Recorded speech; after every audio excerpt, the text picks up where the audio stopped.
Trump's remarks in Davos on January 21st, 2026, and Carney's responses the following day in Quebec highlighted the shifting dynamics in North American relations and the growing geopolitical tensions that seem to be reshaping global alliances. The storm began when, speaking at the World Economic Forum, President Trump leveled a striking attack against Canada.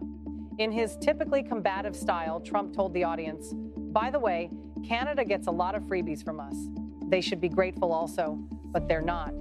I watched your Prime Minister yesterday. He wasn't so grateful, but they should be grateful to us, Canada.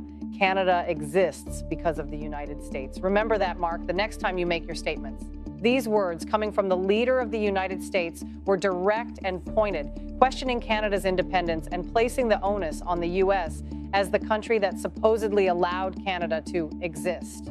The attack struck at the very core of Canadian sovereignty, a theme that would later be forcefully countered by Prime Minister Carney. For days, Ottawa watched quietly. Trade tensions were rising. Sovereignty questions were growing louder. And Donald Trump's latest comments sent a clear signal: pressure was coming again. Then suddenly, the silence broke. Prime Minister Mark Carney called emergency talks with his cabinet, bringing senior ministers together for a second straight day.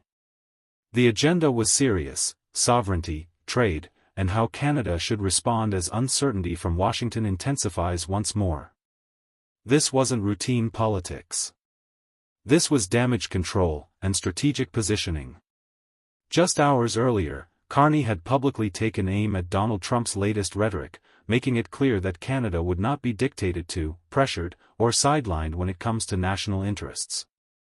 The message was calm, measured, but unmistakable.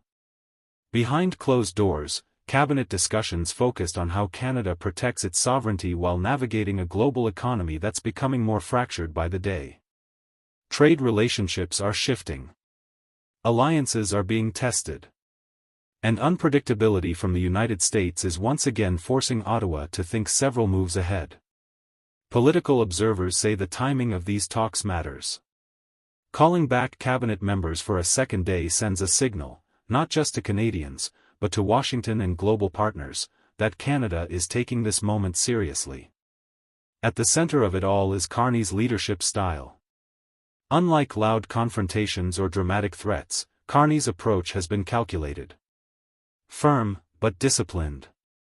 He understands that reacting emotionally to Trump's pressure could backfire. Instead, his focus has been on preparation, coordination, and ensuring Canada speaks with one voice. Sources familiar with the discussions say sovereignty was a key theme. Canada's ability to make independent decisions, on trade, security, and foreign policy, is under renewed scrutiny as Trump's language revives memories of past trade conflicts. This isn't abstract. The stakes are real. Trump has previously questioned trade agreements, imposed tariffs, and openly challenged allies. Even when such threats don't immediately materialize, they introduce instability, and markets hate instability. That's why Carney moved quickly. By gathering his cabinet, he's ensuring that Canada's response isn't fragmented. Ministers responsible for trade, foreign affairs, national security, and economic policy were all part of the discussions. The goal: align strategy before pressure escalates further. At the same time, Carney knows the political optics matter. Davos-style global engagement, China trade recalibration, and now firm language toward Washington, critics are watching closely. Conservatives have long accused global forums and multilateralism of being disconnected from everyday Canadians. But Trump's renewed trade threats have changed the public mood. Political analysts note that Canadians are more receptive now to decisive leadership on the world stage.